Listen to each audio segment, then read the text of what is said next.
नमस्कार, मैं साजन नाम आपके लिए लेकर आया हूं राजस्थान में अध्ययन कक्षा 6 का तीसरा पाठ। कौन सा पाठ? तीसरा पाठ, इतिहास जानने के स्रोत। इतिहास जानने के स्रोत।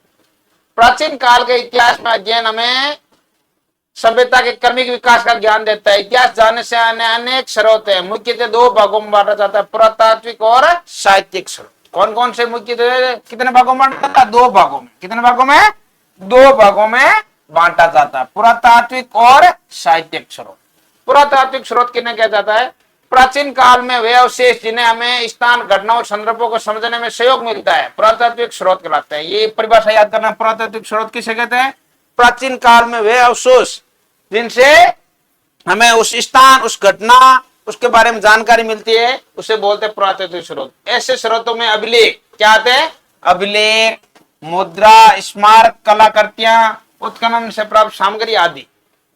इनसे तत्कालीन जनजीवन को समझा जा सकता है। पुरातात्विक स्रोत संक्षेप में इस प्रकार है। अभिलेख, पहला पढ़ते हैं अभिलेख। अभिलेख क्या होता है?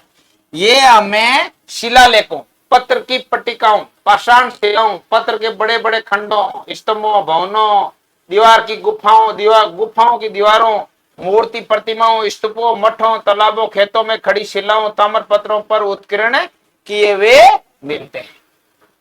अभिलेखों की उपयोगिता, ये विविध भाषा में गद्य पद्य दोनों ही शैलियों में मिलते हैं। जहां गद्य और पद दोनों का मिश्रण होता है उसे बोलते हैं चंपू शैली। कौन सी शैली? हिंदी में होती है चंपू शैली। इन अभिलेखों में शासक, इनके आश्रित लोगों, रानियों, राजकुमारों, सामंतों आदि के नाम, घटना की तिथियां, शासन कार्यों, आज्ञाओं का उल्लेख मिलता है। साथ ही इनसे तत्कालीन सामाजिक, राजनीतिक, धार्मिक, सांस्कृतिक जीवन आदि की जानकारी भी इनसे मिलती है।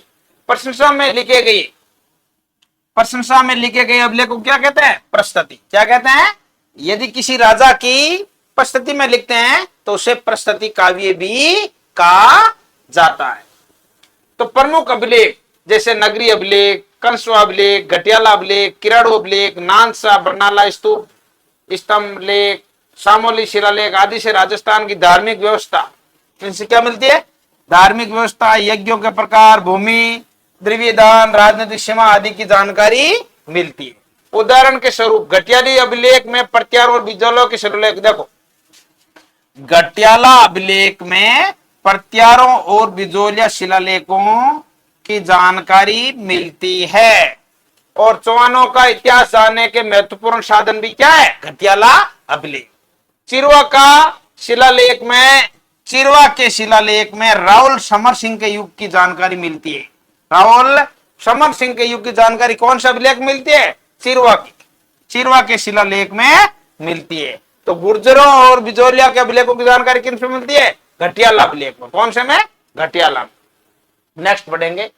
अब देखो स्मारक क्या है? स्मारक राजस्थान के विभिन्न स्मारकों में प्रमुख दुर्ग है। प्रमुख क्या है? दुर्ग, जिसे चित्तौड़, जालोर, गागरोन, रणथंभौर, आमेर, मेहरानगढ़, तारागढ़, कोमलगढ़ आदि दुर्ग महत्वपूर्ण है। इनके अलावा भवन, राजप्रसाद, मेल, सार्वजनिक भवन, स्नानघर, जन साधारण के घर, विहार, मठ, चैत्य, स्तूप, मंदिर, समाधि, बावड़ी, कूप आदि भी स्मारक हैं। यह हमें तत्कालीन स्थापत्य कला, कौन सी कला? स्थापत्य कला। किस कला से वो भवन बनाते थे? धार्मिक विश्वास, उपासना पद्धति, मनुष्य की चेतना और समृद्धि का ज्ञान भी करवाते हैं। कितने साधन संपन्न भी वो थे, ये भी जानकारी इनसे मिलती है हमें। मुद्राएं क्या है? मुद्राओं अथवा सिक्कों, छापों, प्रतीकों से किसी भी काल विशेष की किस काल में लिखे गए ये सन के बारे में बता दिए। राजनीतिक, धार्मिक, आर्थिक स्थिति का पता लगता है। मुद्राओं पर अंकित चिन्ह, भाषा, लिपि, सन, संवत, नाम सहित धातु की शुद्धता, नाप तोल आदि से हमें उस समय की समृद्धि आदि का ज्ञान भी होता है। सिक्के राज्य एवं शासक की शक्ति के सूचक भी है। सिक्के उस राज्य और शासक की शक्ति का सूचक भी है। जैसे आड़, रेड, बरा, रंगमेल, यहाँ सभी से सिक्के मिले थे। नेक्स्ट देखो। बर्तन और कलाकृतियां। बर्तन और कलाकृतियां, उत्खनन से हमें तत्कालीन बर्तन आदि कलाकृतियां प्राप्त हुई। बर्तनों पर चित्रण, खंभों पर खुदाई, किवाड़ों, इन सब पर लिखे हुए, चित्र किए हुए, पॉलिश किए हुए, बनावटी, इन सब का वर्णन मिलता है। इनके ऊपर देखो, जैसे ये ताम्र संस्कृति के अवशेष मिलते हैं। ताम्र संस्कृति नियम का थाना सीकर को भी कहा जाता है। जोधपुर, जयपुर और नोए भरतपुर में काले और लाल मर्दबानों के अवशेष मिलते हैं। जयपुर और नोए भरतपुर में काले और लाल मर्दबानों का अवशेष भी मिलते हैं। और एक गिलून से प्रस्तर और फलक आदि की जानकारी मिलती है। कला कौशल को देखा जा सकता है। फलक और प्रस्तर कहाँ मिलता है? आड़ और गिलून में। आड़ उदयपुर, गिलून राष्ट्र में। ताम्र पत्र, तांबे के छोटे बड़े पत्रों पर खोदे गए लेखों को ताम्र पत्र कहा जाता है। तांबे के छोटे से पत्र के ऊपर कोई चीज लिखते हैं तो उसे ताम्र पत्र कहा जाता है। दान पुण्य से संबंधित होने से दान पत्र भी कहा जाता है। कोई दान, बड़ा दान करता है उस पत्र के ऊपर लिखते हैं उसे दान पत्र भी कहा जाता है। इनसे हमें शासक, काल, भाषा, पर्व, धर्म, भूमि, प्रकार, नाप, तोल, दान के प्रकार आदि का पता चलता है। ये साहित्यिक स्रोत। और सेकंड कौन सा है? साहित्यिक स्रोत। पहला कौन सा हुआ? प्राकृतिक स्रोत। इतिहास लेखन से हमें इतिहास की भूमिका बहुत महत्वपूर्ण है। संस्कृत, हिंदी, राजस्थानी, उर्दू, फारसी के साहित्य प्रचुरता के साथ मिलता है। राजस्थान के प्राचीन इतिहास को जानने के वेद, पुराण, रामायण, महाभारत, बौद्ध, जैन ग्रंथों से सहायता मिलती है। अब यहां से पढ़ना इसमें 12वीं शताब्दी के उत्तरार्ध में जयानक ने, किसने? जयानक ने पृथ्वीराज विजय लिखा था। क्या लिखा था? पृथ्वीराज विजय। पृथ्वीराज विजय लिखा था। इस ग्रंथ के अंदर जिसकी विजय होगी ये निकालो, इसमें नुक्ता निकालना चाहिए। कभी कंफ्यूज होता था। विजय, जे से जे, याद रखना, जे से जे। अब इसे पृथ्वीराज विजय में किसका वर्णन मिलता है? चौहानों की उपलब्धियों का वर्णन मिलता है। किसका? चौहान वंश की उपलब्धियों का वर्णन मिलता है। और नैन चंद्र सूरी ने लिखा था अमीर महाकाव्य। कौन सा?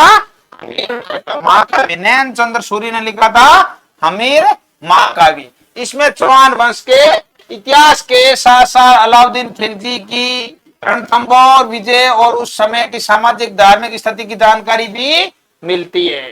तो ये अमीर महाकाव्य किसने लिखा था? राजस्थानी साहित्य में पृथ्वीराज रासो, वत्सलदास की वचनी का पद्मनाभ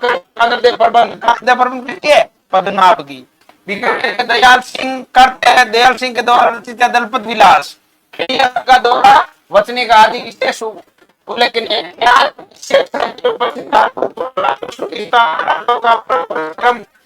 राज्य क्षेत्र आदि का वर्णन होता है। क्या में सहायता तो क्या होता है? इतिहास को जानने में सहायता मिलती है। उर्दू, फारसी इतिहास ग्रंथों से हमें विशेष मध्यकालीन राजस्थान इतिहास समझने में सहायता मिलती है। अब अपने को याद रख, कर्नल जेम्स टोड का कर्त है। उनकी रचना का नाम क्या है? एनलास एंड एंटिक्विटीज ऑफ राजस्थान। दो ग्रंथ है, एनलास एंड एंटिक्विटीज ऑफ राजस्थान, दूसरा था पश्चिम भारत की यात्रा। बूंदी के कवि सूर्यमल मिश्र का एक वंश ग्रंथ था वंश भास्कर। क्या था? वंश भास्कर। एक कवि श्यामल दास करते वीर विनोद और विश्वेश्वर करते मारवाड़ राज्य का इतिहास। गौरीशंकर द्वारा लिखित उदयपुर, जोधपुर, सिरोही, डूंगरपुर, बांसवाड़ा, प्रतापगढ़ इतिहास ग्रंथ भी उल्लेखनीय है। अभिलेख, अभिलेख क्या है? ताम्र पत्र, पत्र आदि पर खुदा हुआ लेख क्या कहते हैं? अभिलेख। उत्खनन, खुदाई में जो मिलता है उत्खनन करते हैं। मर्दबान, मिट्टी के बर्तन होते हैं उसे मर्दबान भी कहते हैं। वंश भास्कर के लेखक कौन है? सूर्यमल मिश्रण। कौन है? सूर्यमल मिश्रण। प्रश्न में लिखे गए अभिलेख को क्या कहते हैं? प्रस्तुति पत्र। क्या कहते हैं? प्रस्तुति पत्र। प्रस्तुति पत्र कहा जाता है। संस्कृत साहित्य, संस्कृत में उत्कीर्ण शिलालेख में राहुल समर सिंह के युग की जानकारी मिलती है चिरवा शिलालेख में। कौन शिलालेख में? चिरवा के शिलालेख में जानकारी मिलती है। ये था राजस्थान का तीसरा, राजस्थान अध्ययन का तीसरा लेसन। नेक्स्ट पढ़ेंगे राजस्थान का चौथा पाठ।